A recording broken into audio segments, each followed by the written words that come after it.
Hello, this is Lori Michelle with Running on Love with God on Blog Talk Radio, and I'm also recording on video for YouTube. Hi, Anna Marie from Chicago. Hello. Tonight's program is about evil speaking, and the title of tonight's program is Why is Evil Speaking Even More Dangerous to the Evil Speaker? It's a very important topic. It's something that we've all dealt with throughout our lives. And I posted a very provocative picture online. Anna Marie, if you could hold it up, that's great. And I wrote, ever been hurt by evil speaking? Ever been an evil speaker? Evil speaking is even more dangerous to the evil speaker. And you'll see a picture of two friends, and they're shaking hands, and they look really happy, and one's about to stab his friend right in the back. And I got a good reaction online. It's a horrible picture, but if you had to make a picture out of what evil speaking really looks like, this is what it looks like.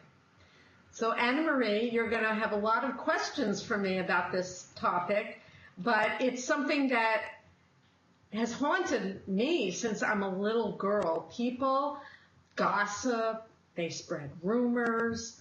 When I was little, I moved maybe 3 times throughout my childhood. The new girl, people spread rumors. I get mixed up with the wrong crowd. I don't know that maybe some of the girls have reputations, and I get caught up in that, so people are speaking evil about me.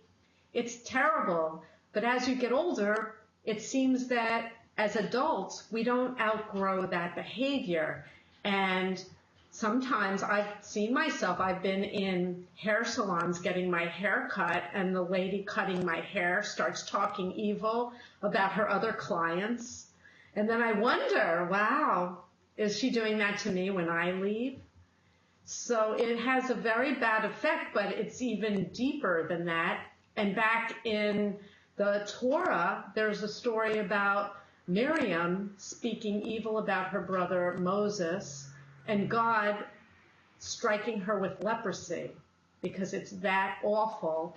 And the religious, observant Jews who pray every day are asked to remember this sin of evil speaking. It's called Lashon Hara in Hebrew.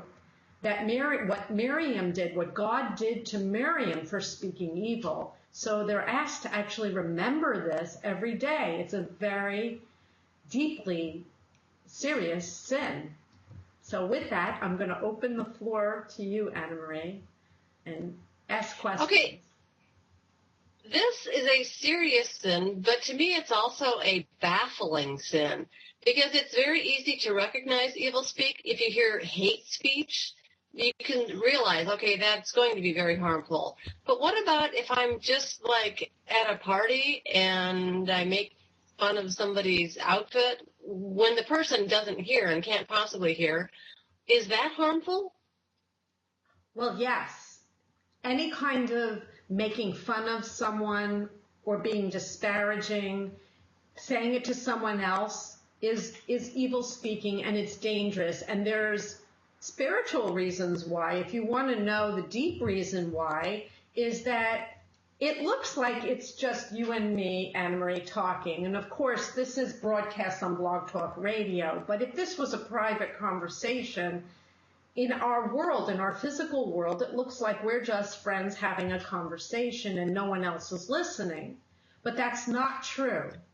We are surrounded in spirit, and there is such a thing called the heavenly court on the other side, in the non-physical world. And so when you utter something out of your mouth, it matters. Everything that comes out of your mouth matters, and you're judged by what you say.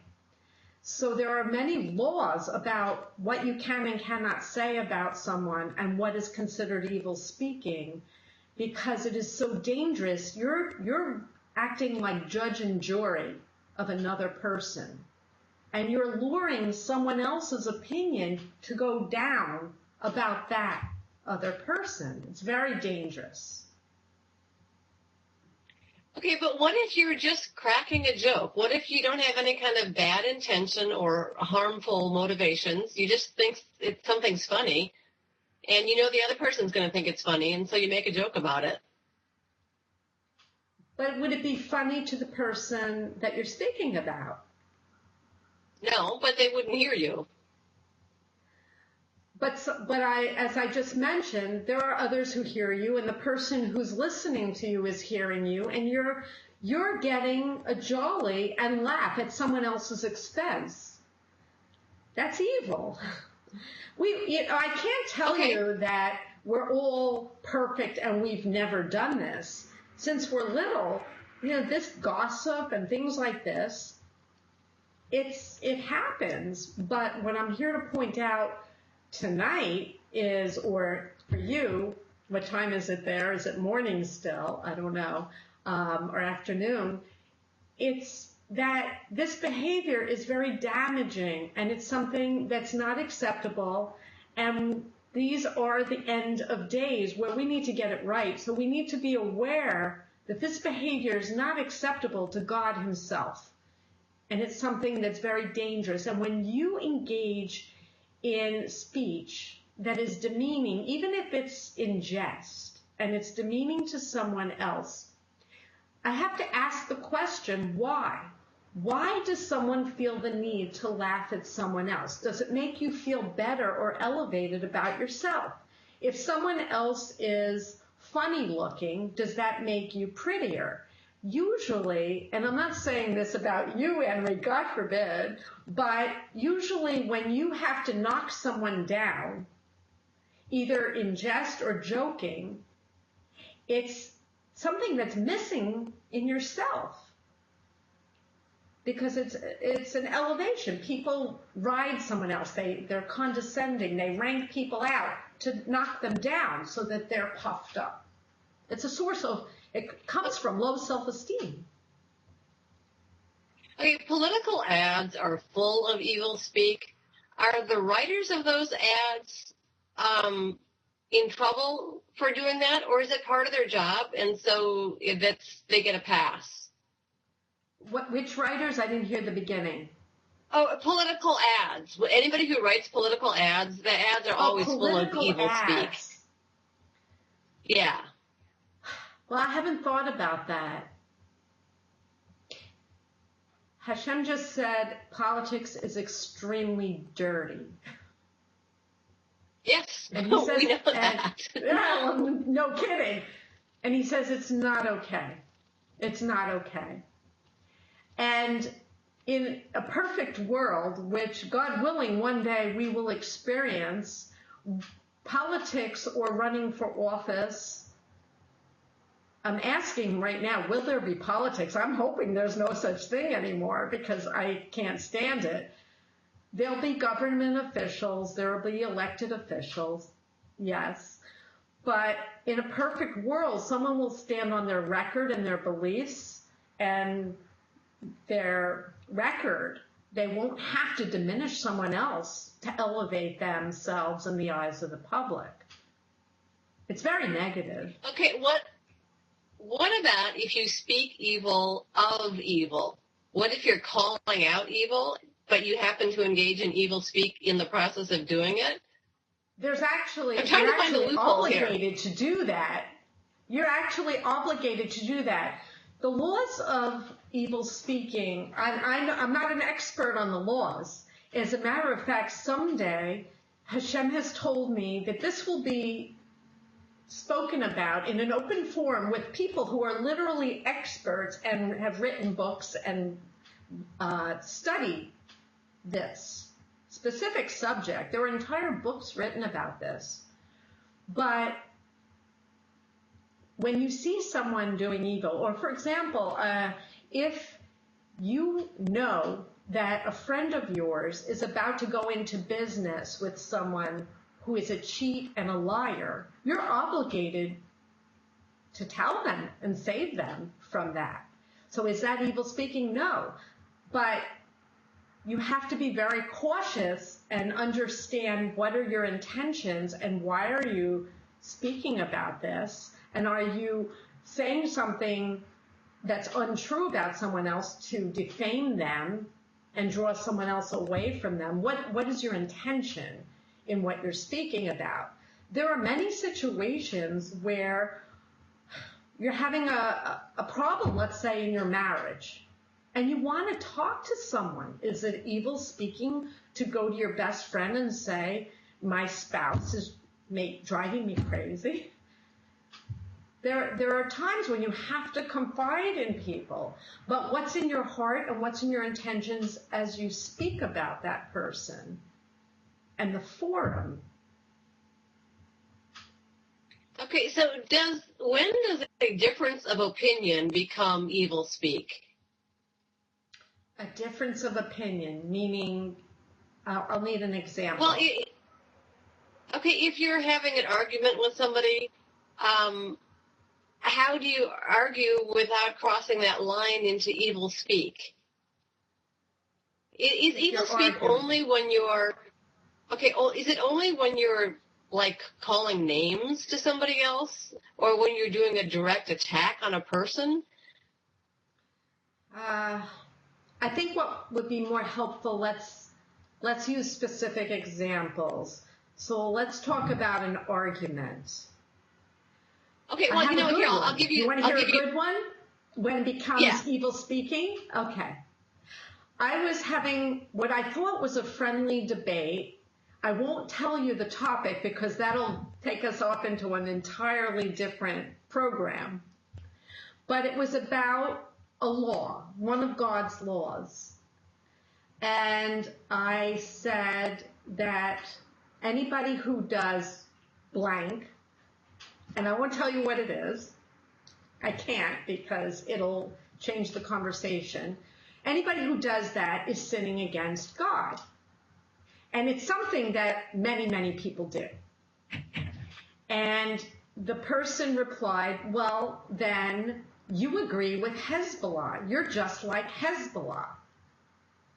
Now, there's a lot of people who support Hezbollah, but they are documented to be a terrorist organization. Not everybody believes that, but I'm in Israel, and most people in the world believe that about Hezbollah, that they're a terrorist organization. They're Islamic, and they're from Lebanon.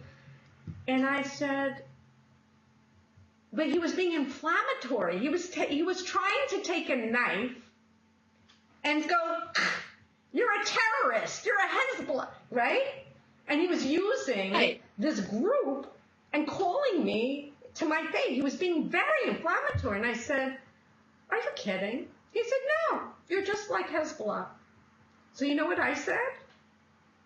Okay. I agree with Hezbollah. I didn't get mad. I didn't throw another salvo at him. And we had to change the subject because that's unfair way to argue. When you're, especially, I've been in conversations and heated arguments where people will bring someone into the room that are not even there. That's not even part of the conversation. Like, it's like saying your mama. Your mother's not in the room, but you're talking about something, and Anna Marie, your mama, And that's not fair. So there's fair ways of discussing and debating, and then there's unfair ways of bringing something into the conversation that's strictly to inflame the other person.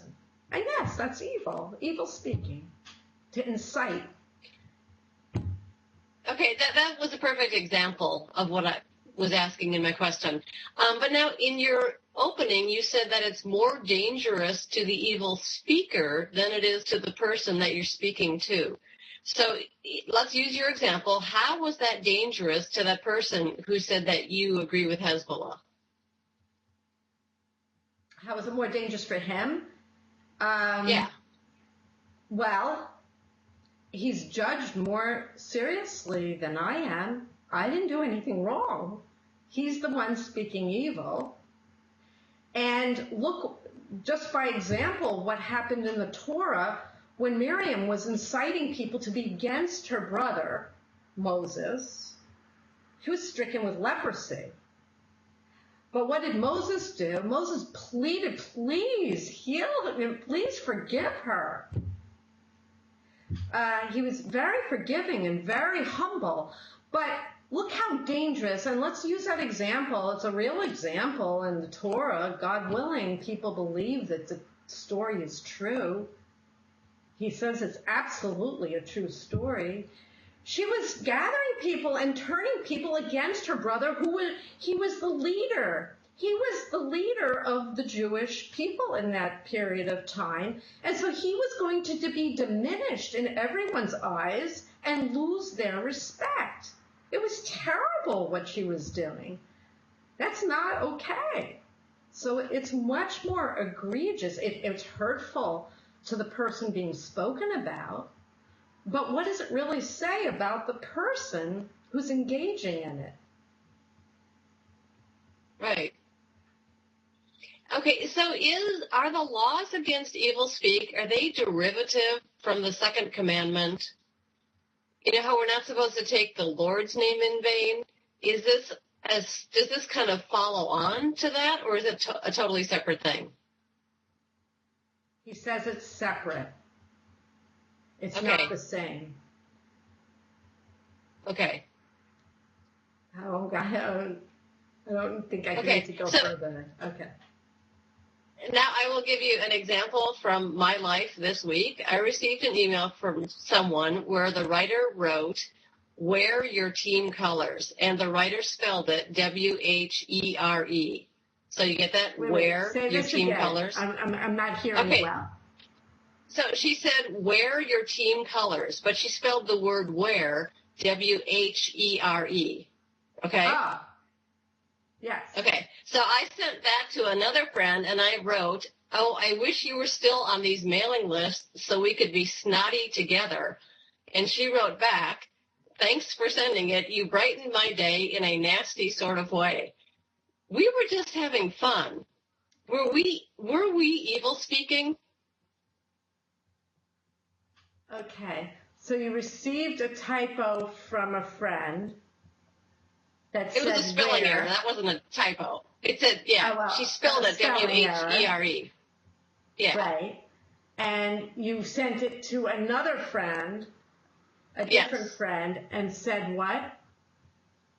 And I said, "I wish you were still on these mailing lists so we could be snotty together." Meaning call out these misspellings. Well, yes. Do you enjoy being snotty? Like I said, we both just thought it was funny. But you have to tell me if I'm wrong, I'm wrong. If it's not really funny to do that. Are you talking into your phone? Because I'm sorry, I'm so deaf. Say it again. Okay, tell me if I am wrong. Because if I'm wrong, that's okay. I just thought it was funny.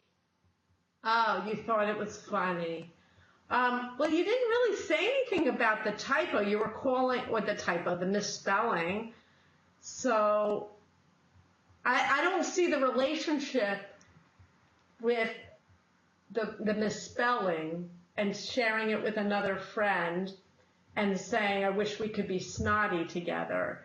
But I guess you were drawing your eyes to the misspelling. Yes. And silently, okay. He says, yes, it was lashon hara, meaning it's slander. You're guilty. Okay. Okay. No. You're very brave. I like that about you.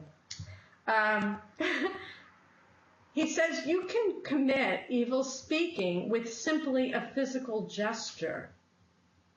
If you're in the mall and we see someone dressed terribly, maybe looking terrible in an outfit, and you look at me and you do one of these, it's evil speaking. It's the same sin. It's demeaning someone else and having fun at their expense. It's not okay. Okay, even though they will never know that you did this. It doesn't matter. It does not matter if they will never know. That's not an excuse. It's not okay. What should be in your heart is looking at every other person as though they are Hashem God. You should be treating every person as though they are secretly Him testing you. Would you make fun of Hashem God for spelling a word incorrectly when He's testing you to see what you're made of? If you pretend that the person who sent you the email really was him, would you have forwarded it and said, let's be snotty? It's scary, right? So I'll tell you a story that happened just yesterday. I took my walk over to the water. And what Hashem does for me is He reflects to me how I think. And it's a very strange relationship. I'll be speaking with Him, and I'll notice things, and I'll have a conversation, and then He reflects back to me, do you realize what you just did? But He does it in a way to elevate me, to show me. It sounds like I'm patting myself on the back, but what I want to show you is what He appreciates about how I think. And this is the way you have to train yourself to think. Not that I think I'm perfect, because I just had a 5-minute conversation with you about how awful I speak low. I think I speak evil all the time. I was walking past this woman. She was a mom, and she was with her family. And she was probably a minimum of 100 pounds overweight. Maybe more, very large. But as I was approaching, and it was very noticeable from the distance because she was wearing very provocative clothing, tight spandex, and her blouse was practically see-through, something that would get your attention if she had a perfect figure, that kind of provocative. And it was shocking. So as I'm walking and I'm seeing this person walking towards me, it was one of these, but I looked and I said, and my first reaction was, oh, Hashem, she's so beautiful, she doesn't realize how she looks. This is so sad. I said, she's a beautiful woman trapped in this large body, and she just wants to be pretty. And she doesn't realize what she's presenting to the world. That was my reaction. It wasn't like, hey, get a mirror, look at yourself before you go out. I'm sorry, this is a bad connection. I said your reaction wasn't, hey, you should look in a mirror before you go out. No, I don't think like that, frankly, Anna Marie, and I'm not perfect, because we just had this conversation where, and I'll allude to it because I don't want to go too far off subject, but I sent you a post from LinkedIn. It was a very provocative looking post of a female, and it was awful, and I sent it to you to have a conversation about what people are posting on social media and how it reflects on us. But it led us down a slippery slope of how Loshen Hara can happen. Because you said something like, well, wonder what kind of profession this person is in. And I said, well, maybe it's a streetwalker, but I wasn't talking about the person who posted the post. I wasn't even, in my mind and my intentions, it wasn't to defame anyone. It was about the post itself, about that's what it reflects to the world. It was separate from my opinion. It wasn't my purpose. It was just, look what they're posting on social media, and this is what it reflects about anyone who would post that on social media. So your quip was, whoa, is this for the program on evil speaking, Lori? Are you speaking evil? And his answer was, no. Lori, you're a teacher. You're showing what's not appropriate. You weren't saying anything about the person. But the whole reason I didn't even want to show the post on this program, and I thought we should, was because I don't want it to reflect on the person who posted it. It's not about that.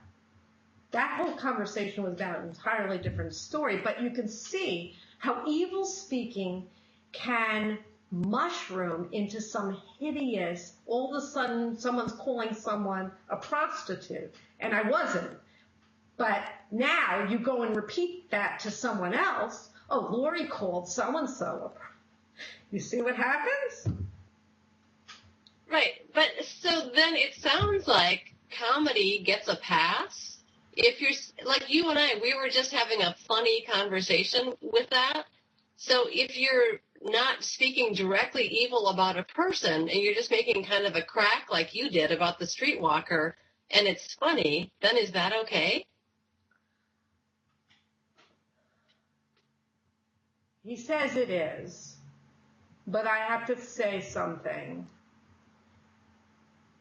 He said it's fine, but there are laws about evil speaking that prevent you from doing that.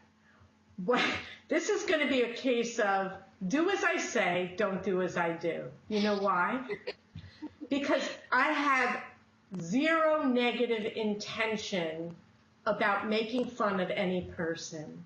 In fact, I don't think about doing that ever. And when it starts to go that way, I get very offended and upset. And then I get mad at myself. Did I just speak badly about someone? I'm really against that. But there are laws. And I did a post, a blog, a video blog that you're aware of about do we need severe restrictions to prevent us from sinning? And that blog was about men who won't even look at women. They restrict themselves so heavily so that they don't sin. Well, there are laws about evil speaking that are very similar. And the thought behind that is if you build tall enough walls, you won't slip and fall. So there are actually laws where you shouldn't even speak about someone who's not in the room in a kind way because it might encourage someone else to say something unkind, and then you're down that path. So don't speak at all about someone that's not in the room. Okay. Is that necessary? Okay, so no, but it's a prevention. It would help. All right, so my final question for today, can you give us some clear guidelines to follow so that we can check ourselves and make sure that we are not engaging in evil speak? Yes. The first thing to do, perfect. The first thing to do is put yourself in someone else's situation that you're speaking about. What would you want said about you? The golden rule from last week's program. The second thing is if it's not nice, what did your mother ever say? If you don't have anything nice to say, don't say anything at all. And guard your tongue. Speak highly of someone else. When you see someone else, see the God in them. Pretend it's him. How would you speak about God himself? And that will curb your tongue and make you think before you speak about someone else. Approach them with love and think of them as a piece of God. And with that, okay. I want to thank you, Anna Marie. This was a great program. I had a lot of fun with this. And I want to thank everybody for listening, and please join the conversation every Sunday and go to runningonlove.org because that's the charity for world peace, because if we listen, learn, and work for peace, we have a shot at bringing peace on earth in our time. Through love, education, and charity, we will heal the world. God bless you. Peace on earth to every person. God bless you.